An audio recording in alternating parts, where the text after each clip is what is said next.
జీర్ణక్రియ మెరుగుపడుతుంది, ఎముకలు బలపడతాయి, రోగనిరోధక శక్తి పెరుగుతుంది, చర్మం ఆరోగ్యం మెరుస్తుంది. సమ్మర్లో తప్పకుండా తినాల్సిన రెసిపీ కమ్మని కర్డ్ రైస్. కర్డ్ రైస్ కడుపులో చల్లగా హాయిగా ఉంటుంది.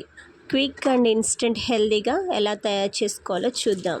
మన దగ్గర చద్దన్నం ఉంటే యూస్ చేసుకోవచ్చు, లేదంటే ఉడికించిన రైస్ని బౌల్లో వేసుకుని పాలు పోసి కర్డ్ వేసి ఒక్కసారి కలుపుకుని ఓవర్ నైట్ పెట్టుకోవాలి. నెక్స్ట్ డేకి పెరుగు ఈ విధంగా తోడుకుంది. కర్డ్ రైస్ని అంతా కలిసే విధంగా ఒకసారి కలుపుకున్న తర్వాత తగినంత సాల్ట్ వేసుకుని మరొకసారి కలుపుకోవాలి.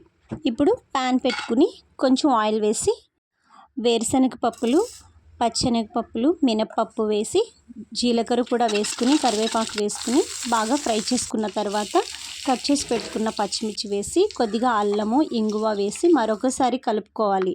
మొత్తం ఫ్రై అయిన తర్వాత తాలింపుని పెరుగులో వేసుకోవాలి. ఇప్పుడు సన్నగా కట్ చేసి పెట్టుకున్న ఉల్లిపాయ ముక్కలు వేసుకోవాలి.